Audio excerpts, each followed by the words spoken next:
ಕಡೆಗೂ ನಿಶ್ಚಿತಾರ್ಥ ಮುಗೀತು. ಒಂದು ದೊಡ್ಡ ಸಾಹಸ ಮಾಡಿದಾಗಾಯ್ತು. ಒಂದು ಮಾತಲ್ಲಿ ಮುಗಿಯೋ ವಿಚಾರಕ್ಕೆ ಎಷ್ಟು ಎಳ್ದಾಡಿದ್ರು. ಮೊದಲೇ ನಿನಗೆ ಈ ಮದುವೆ ಇಷ್ಟ ಇಲ್ಲ, ಈಗಲೂ ಹಾಗೆ ಅನ್ನಿಸ್ತಿದ್ಯಾ ರಘು?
ರಘು ಅಂತೂ ಎಲ್ಲ ಅಚ್ಚುಕಟ್ಟಾಗಾಯ್ತು.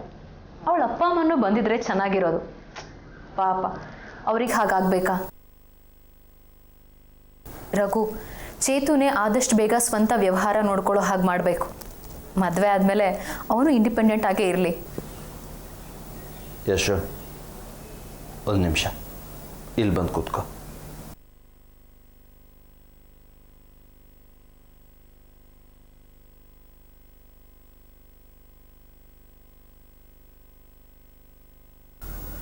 ನನಗೆ ನಿನ್ನಿಂದ ಒಂದು ಸತ್ಯ ತಿಳಿಬೇಕು. ನೀನು ದೇವಕಿನ ಮರೆಯೋ ಪ್ರಯತ್ನ ಮಾಡ್ತಿದ್ಯಲ್ಲ, ಅಥವಾ ದೇವಕಿ ವಿಚಾರದಲ್ಲಿ ನಿನಗೇನು ಆಗಿಲ್ಲ ಅಂತ ತೋರಿಸೋಕ್ಕೋಸ್ಕರ ಏನೇನೋ ಮಾತು ತೆಗಿತಾ ಇದೆಯಾ? ನಿನಗೇನು ಆಗೇ ಇಲ್ವಾ? ದೂರವಾದವರನ್ನ ಮರೆಯೋಕ್ಕೆ ಪ್ರಯತ್ನ ಮಾಡ್ತೀವಲ್ಲ, ಆ ಪ್ರಯತ್ನ ಏನಾದರೂ ಮಾಡ್ತಾ ಇದೆಯಾ? ನೀನು ಏನನ್ನೂ ಬಚ್ಚಿಟ್ಕೊಳ್ಳದೆ ಮಾತಾಡಿದಾಗಲೂ ಅರ್ಥ ಮಾಡ್ಕೊಂಡಿದ್ದೀನಿ, ಹಾಗೆ ಮುಚ್ಚಿಟ್ಕೊಂಡು ಮೌನವಾಗಿದ್ದಾಗಲೂ ಅರ್ಥೈಸ್ಕೊಂಡಿದ್ದೀನಿ. ನೀನು ದೇವಕಿ ಕುರಿತಾಗಿ ಚಿಂತಿಸ್ತಾ ಇದೆಯಾ? ಬಲವಂತಕ್ಕೆ ನೀನು ಇಲ್ಲ ಅನ್ಬೋದಷ್ಟೇ.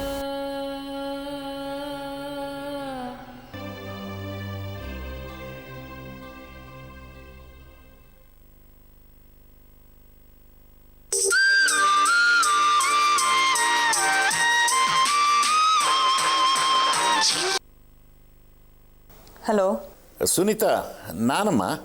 ಯಾಕಪ್ಪ ಬೆಳಗ್ಗೆ ಬರ್ತೀರಾ ಅಂದ್ಕೊಂಡಿದ್ದೆ. ಬೆಳಿಗ್ಗೆ ಇರಲಿ, ಇವತ್ತು ರಾತ್ರಿ ಬರೋದು ಕಷ್ಟ ಅನಿಸುತ್ತೆ. ಯಾಕೆ, ಏನಾಯಿತು? ಅದೇ ಹೇಳಿದ್ನಲ್ಲಮ್ಮ, ನನ್ನ ಫ್ರೆಂಡ್ ಮಗಳು ಇನ್ನೂ ICUನಲ್ಲೇ ಇದ್ದಾಳೆ. ನನ್ನ ಫ್ರೆಂಡ್ ಅಂತೂ ಕಂಗಾಲಾಗಿ ಕೂತಿದ್ದಾನೆ. ಅವನು ಧೈರ್ಯಕ್ಕಾದ್ರೂ ನಾ ಇಲ್ಲಿರಲೇಬೇಕು. ಒಂದು ಅರ್ಧ ಗಂಟೆಗೆ ಬಂದು ಸ್ನಾನ ಮಾಡಿ ಫ್ರೆಶ್ ಆಗಾದರೂ ಹೋಗ್ಬೋದಾಗಿತ್ತಲ್ಲಪ್ಪ. ಅದು ಸಾಧ್ಯ ಆಗ್ತಿಲ್ಲ ಅಂತಲೇ ನಾನು ನಿನಗೆ ಫೋನ್ ಮಾಡ್ತಾ ಇರೋದು. ಇಲ್ಲಿಂದ ಒಂದು ಕ್ಷಣನೂ ನಾನು ಕದಲೋ ಹಾಗೇ ಇಲ್ಲ. ಡಾಕ್ಟ್ರು ಅದೇನೇನೋ ಔಷಧಿಗಳನ್ನ ತಕ್ಷಣಕ್ಕೆ ಬರ್ಕೊಟ್ಬಿಡ್ತಾರೆ. ನನ್ನ ಫ್ರೆಂಡ್ ಅಂತೂ ಸುಸ್ತಾಗಿ ಕೂತ್ಬಿಟ್ಟಿಯಾನೆ. ಅಮ್ಮ ಇವತ್ತು ನಾನು ಹೊರಡಬೇಕಾದ್ರೆ ತುಂಬ ಹೆದರ್ಕೊಂಡಿದ್ರು. ನೀವು ಎಲ್ಲಿಗೆ ಹೋಗಿದ್ದೀರಾ ಅಂತಲೂ ಅವಳಿಗೆ ಗೊತ್ತಿಲ್ಲ. ನಾನು ಹೇಳಿದ ಮೇಲೇ ನೀವು ಆಸ್ಪತ್ರೆಗೆ ಹೋಗಿರೋ ವಿಷಯ ಅವ್ರಿಗೆ ಗೊತ್ತಾಗಿದ್ದು. ನಾನು ಹೇಳಿಬಿಟ್ಟು ಬರಬೇಕಾಗಿತ್ತು, ಆದರೆ ಆಗಿದ್ದ ಟೆನ್ಷನ್ನಲ್ಲಿ ನನಗೆ ಹೇಳೋಕ್ಕಾಗಲೇ ಇಲ್ಲ. ತಪ್ಪಾಯಿತು. ನಾನು ನೆನ್ನೆಗಳನ್ನು ಮರೆತು ಇವತ್ತಿನ ಬದುಕೋದಕ್ಕೆ ನಿರ್ಧಾರ ಮಾಡ್ತಿದ್ದೀನಿ. ನೆನ್ನೆಗಳು ಒಂದು ರೀತಿ ದುಸ್ವಪ್ನಗಳ ಹಾಗೆ ಕಾಡತ್ವೆ ರಘು. ಅದನ್ನು ನೆನಪು ಮಾಡಿಕೊಂಡ್ರೆ ನನ್ನ ಇವತ್ತು ಸತ್ತು ಹೋಗುತ್ತೆ. ಆದರೆ ಅವೆಲ್ಲ ಸತ್ಯ ಅಲ್ವಾ? ಕಳೆದ 7-8 ತಿಂಗಳಲ್ಲಿ ಈ ಮನೆ ಅಂಥ ನೂರಾರು ಸತ್ಯಗಳಿಗೆ ಸಾಕ್ಷಿಯಾಗಿದೆ ಅಲ್ವಾ? ದೇವಕಿ ಬಾಡಿಗೆ ತಾಯಿಯಾಗಿ ಈ ಮನೆಗೆ ಬಂದ ಗಳಿಗೆಯಿಂದ ಹಿಡಿದು ನೀನು ನಿಜವಾದ ತಾಯಿಯಾಗುವವರೆಗೂ ಏನೆಲ್ಲ ನಡೆದಿದೆ ಹೇಳು. ಅದರಲ್ಲಿ ದುಸ್ವಪ್ನಗಳ ಜೊತೆಗೆ ಸಿಹಿ ಕನಸುಗಳು ಇದೆ ಅಲ್ವಾ? ನಾನು ಗರ್ಭಿಣಿ ಆಗಿರೋದು ಅವ್ರಿಗೆ ದುಸ್ವಪ್ನ ಥರ ಕಂಡಿರ್ಬೋದಲ್ವಾ? ನಾನು ಗರ್ಭಿಣಿ ಆಗಿದ್ದು ಅವ್ರಿಗೆ ಪಾಠ ಕಲಿಸ್ದಾಗಾಯ್ತು ಅಂತ ಅವ್ರು ಅಂದ್ಕೊಂಡಿರ್ಬೋದು. ನನಗೆ ನನ್ನ ಸಂತೋಷ ಮುಖ್ಯ ಆಯಿತು ರಘು, ಬೇರೆಯವ್ರಿಗೆ ಪಾಠ ಕಲಿಸೋದಲ್ಲ. ನಮಗೆ 2 ಮಕ್ಕಳ ಭಾಗ್ಯ ಆಯಿತು, ಅದನ್ನು ಕಳ್ಕೊಂಡ್ವಿ. ಆ ಮಗು ಬಗ್ಗೆ ನಾನು ಇಷ್ಟು ಕನಸು ಕಟ್ಟಿದ್ದೆ ಅಂತ ನನಗೆ ಗೊತ್ತು ರಘು.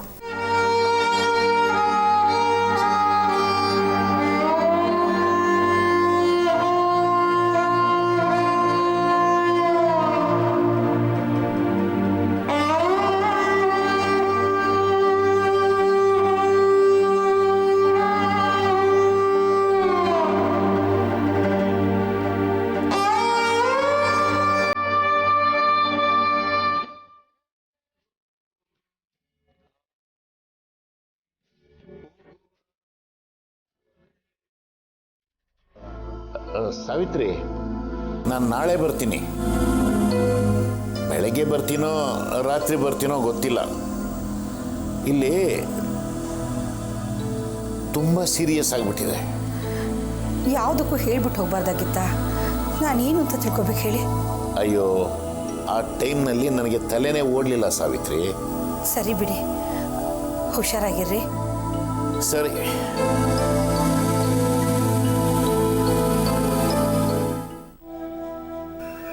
ಅಮ್ಮ, ನಾನು ಹೊರಡ್ತೀನಿ, ಆಫೀಸಿಗೆ ಲೇಟ್ ಆಯಿತು.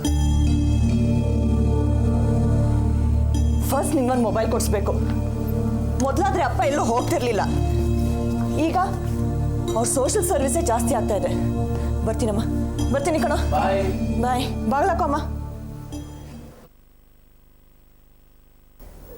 ದೇವ್ಗಿ ತಾಯಿ ಆಗ್ತಿದ್ದಾಳೆ ಅಂತ ಕನ್ಫರ್ಮ್ ಆಗ್ತಿದ್ದ ಹಾಗೆ ಮಗುಗೆ ಬಟ್ಟೆಗಳನ್ನು ತಂದೆ, ಬೊಂಬೆಗಳನ್ನು ತಂದೆ. ಇಡೀ ಮನೆಯಲ್ಲಿ ಮಗು ಜೊತೆ ಆಟ ಆಡೋ ಕನಸು ಕಂಡೆ. ಅದು ನಮ್ಮ ಮಗು ಅನ್ನೋ ಪ್ರೀತಿ ನನಗಿದೆ ರಘು. ಯಾವ ತಾಯಿನೂ ತನ್ನ ಮಗುನ ಬೇಡ ಅಂತ ಹೇಳಲ್ಲ. ಆ ರೀತಿ ಯಾರಿಗಾದ್ರೂ ಅನಿಸಿದ್ರೆ ಅವಳು ತಾಯಿ ಅನ್ನಿಸ್ಕೊಳ್ಳಲ್ಲ. ತಾಯಿ ಪದಕ್ಕೆ ಅಪಚಾರ.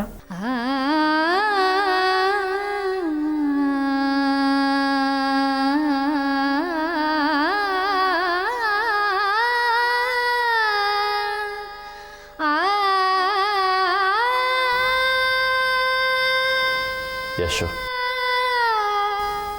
ನಾವೀಗ ಹೇಗಾದರೂ ಮಾಡಿ ದೇವಕಿನ ಹುಡುಕಬೇಕಾಗಿದೆ. ಬೇರೆ ಬೇರೆ ರೀತಿಯ ತೊಂದರೆಗಳಿಂದ ನಾವು ತಪ್ಪಿಸ್ಕೋಬೇಕು.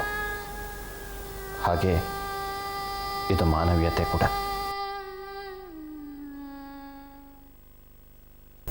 ಬೇಡ ರಘು, ದೇವ್ಕಿ ಅವಳಾಗೆ ಬರ್ತಾಳೆ. ನನ್ನ ಮನಸ್ಸಿಗೆ ಹಾಗೆ ಅನ್ನಿಸ್ತಿದೆ. ಈ ಸರಿ ಅವ್ರು ಬರೋದು ಕಷ್ಟ. ಜಗಳ ಗಲಾಟೆನೆಲ್ಲ ಮೀರಿದ ಆಘಾತ ಅನುಭವಿಸಿದ್ದಾರೆ. ಏನಾದರೂ ಹೆಚ್ಚು ಕಮ್ಮಿ ಮಾಡಿಕೊಂಡ್ರೆ ಅನ್ನೋ ಆತಂಕ ಬೇರೆ. ಖಂಡಿತ ಇಲ್ಲ ರಘು, ದೇವ್ಕಿ ಅಷ್ಟು ಸುಲಭವಾಗಿ ವೀಕ್ ಆಗೋಳಲ್ಲ. ಹಾಗೆಲ್ಲ ನಂಬೋಕ್ಕಾಗಲ್ಲ ಯಶು. ಕೆಲವು ದುರ್ಬಲ ಲಕ್ಷಣಗಳು ಏನು ಬೇಕಾದರೂ ಮಾಡಿಸುತ್ತೆ. ಇಲ್ಲ ರಘು, ನನಗೆ ದೇವ್ಕಿ ಮೆಂಟಾಲಿಟಿ ಚೆನ್ನಾಗಿ ಗೊತ್ತು. ಅವಳು ಯಾವತ್ತೂ ಸೋಲೋದಕ್ಕೆ ಇಷ್ಟಪಡೋಳಲ್ಲ. ಅದಕ್ಕಿಂತ ಹೆಚ್ಚಾಗಿ ಅವಳಲ್ಲಿ ಒಂದು ರೀತಿಯ ಕಮಿಟ್ಮೆಂಟ್ ಇದೆ. ನಮಗೂ ಅವ್ರನ್ನು ನೋಡ್ಕೊಳ್ಳೋ ಕಮಿಟ್ಮೆಂಟ್ ಇದೆ ಅಲ್ವಾ? ಅದರಲ್ಲೂ ಈ ಸಂದರ್ಭದಲ್ಲಿ ದೇವಕಿನ ಸರಿಯಾಗಿ ನೋಡ್ಕೊಳ್ಳೋದು ನಮ್ಮ ಧರ್ಮ.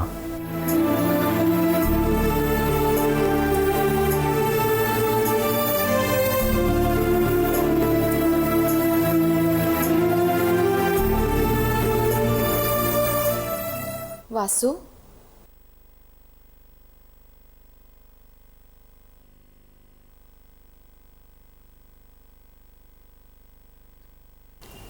ನಾನು ನಿನ್ನ ದೇವಕಿ ಬಂದಿದ್ದೀನಿ ವಾಸು.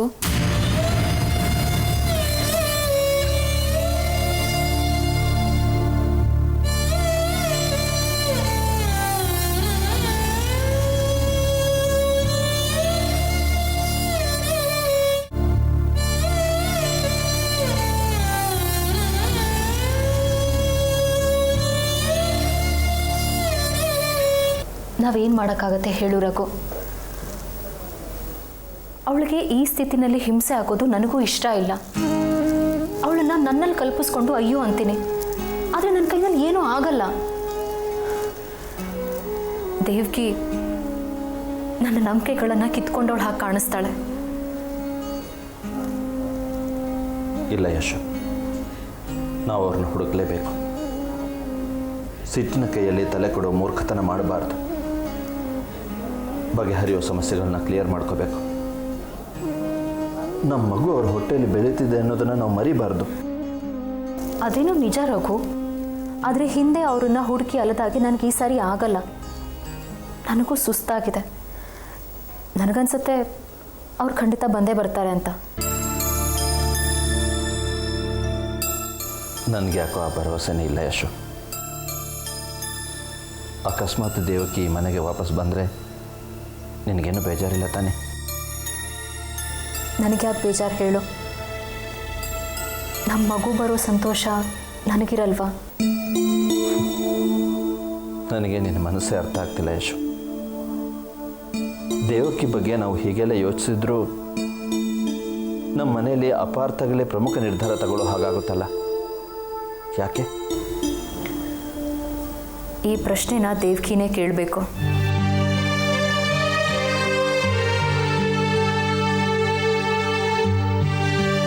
ರಘು, ನೀನು ಅಪ್ಪನಾಗಿ ನನ್ನ ಗಂಡನಾಗಿ ದೇವ್ಕಿ ಬಗ್ಗೆ ಯೋಚನೆ ಮಾಡ್ಬೋದೇ ಹೊರತು ದೇವ್ಕಿ ಹೊಟ್ಟೆನಲ್ಲಿ ಬೆಳೀತಾ ಇರೋ ನಮ್ಮ ಮಗುವಿನ ತಾಯಿಯಾಗಿ ಯೋಚನೆ ಮಾಡೋದು ಕಷ್ಟ. ತಾಯಿ ಭಾವನೆ ತಾಯಿಗೆ ಮಾತ್ರ ಅರ್ಥ ಆಗತ್ತೆ, ಹೆತ್ತು ಮಕ್ಕಳಿಗೂ ಆಗಲ್ಲ. ನೀನು ದೇವ್ಕಿನ ಹುಡುಕೋದ್ರ ಬಗ್ಗೆ, ಕಾಳಜಿ ತೋರಿಸೋದ್ರ ಬಗ್ಗೆ ಕರ್ತವ್ಯ ಮೆರಿಬಹುದು. ಆದರೆ ನಿನ್ನನ್ನು ನಿನಗಿಂತ ಹೆಚ್ಚಾಗಿ ಪ್ರೀತಿಸೋ ಹೆಂಡತಿ ಬಗ್ಗೆ ನಿನ್ನ ಕಾಳಜಿ, ನಿನ್ನ ಕರ್ತವ್ಯದ ಕರುಣೆ ಇರಲಿ. ದೇವ್ಕಿ ಬಗ್ಗೆ ನೀನು ತೋರಿಸೋದು ಮಮಕಾರ ಅಂತ ಕಾಣಿಸ್ಬೋದು.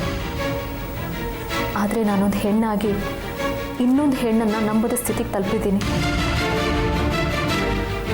ನನ್ನ ಮಗುನ ಅವಳ ಹೊಟ್ಟೆಲಿ ಕಳ್ಕೊಂಡು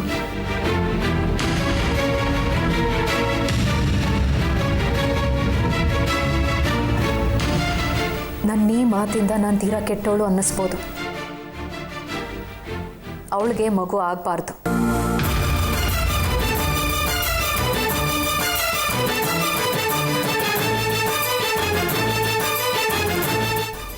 ಹೀಗೆ ಯೋಚನೆ ಮಾಡಿದ್ರೆ ಹೇಗಿರುತ್ತೆ?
ನಿಮಗೇನು ಕೊಡಲಿ?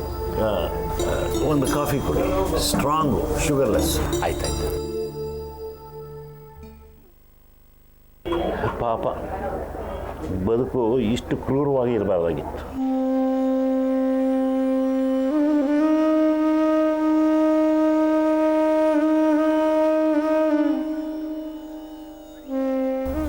Thank you.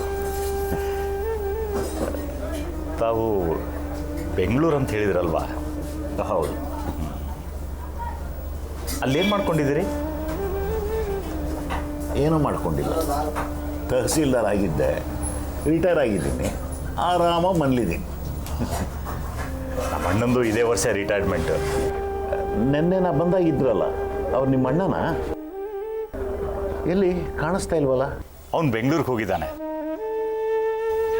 ನಾನು ನನ್ನ ಹೆಂಡ್ತಿನೂ ಹೋಗಬೇಕಾಗಿತ್ತು, ಆಗಲಿಲ್ಲ. ಯಾಕೆ? ಹೊರಟಿದ್ವಿ, ನನ್ನ ಹೆಂಡತಿ ಬಚ್ಚಲ್ ಮನೇಲಿ ಜಾರ್ ಬಿದ್ಲು. ಓ, ತುಂಬ ಪೆಟ್ಟಾಗಿದೆಯೇನೋ? ಸದ್ಯ ಅದೃಷ್ಟ ಚೆನ್ನಾಗಿತ್ತು, ಮೂಳೆ ಮುರಿದಿಲ್ಲ. ಹಾಗೇನಾದರೂ ಆಗಿದ್ರೆ 6 ತಿಂಗಳು ಹಾಸಿಗೆ ಬಿಟ್ಟು ಹೇಳೋಕೆ ಆಗ್ತಿರ್ಲಿಲ್ಲ. ನೆನ್ನೆ ಸಾಯಂಕಾಲ ಬಂದಿದ್ದೆ, ಬಾಗಿಲು ಹಾಕಿತ್ತು. ಬೆಂಗಳೂರಿಗೆ ಹೊರಟಿದ್ದೀವಲ್ಲ ಅಂತ ರಜಾ ಮಾಡಿದ್ವಿ. ಆ ರಜಾ ಆಸ್ಪತ್ರೆ ತಿಂದು ಹಾಕ್ತು. ಗ್ರಾಚಾರ ಕೆಟ್ಟರೆ ಹಾಗೇನೆ. ನಿಜ. ಅರೆ ನೋಡಿ, ನಮ್ಮ ಅಣ್ಣ ಬಂದರು.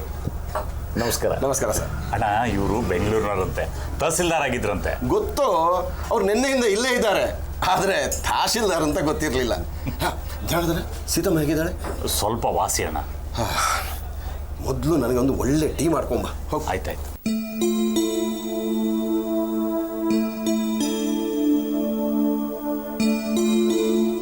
ಹೇಗಿತ್ತು ಬೆಂಗಳೂರು ಪ್ರಯಾಣ? ಅಯ್ಯೋ, ಬೆಂಗಳೂರು ಅಂದರೆ ನನಗೆ ಬೇಜಾರು ಸರ್. ಯಾವಾಗ ಕೆಲಸ ಮುಗಿಯತ್ತೆ ಅಂತ ಕಾಯ್ತಾ ಇರ್ತೀನಿ. ಕೆಲಸ ಮುಗಿದ ಮೇಲೆ ಒಂದೇ ಒಂದು ನಿಮಿಷ ಕೂಡ ಅಲ್ಲಿರೋದಿಲ್ಲ.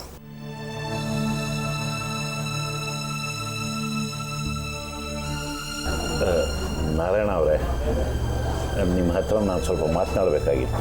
ನನ್ನ ಹತ್ರನ?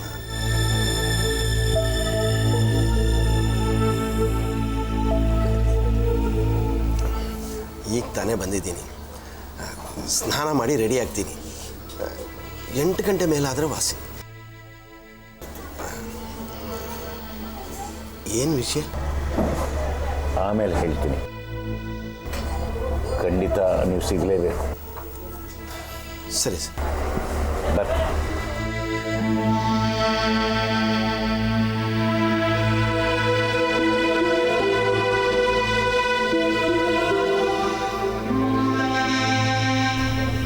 ಇದಕ್ಕೆ 2 ಬಿಸಿ ಹಾಲು ಹಾಕ್ಕೊಡ್ತೀರಾ? ಕೊಟ್ಟೆ, ಒಂದು ನಿಮಿಷ.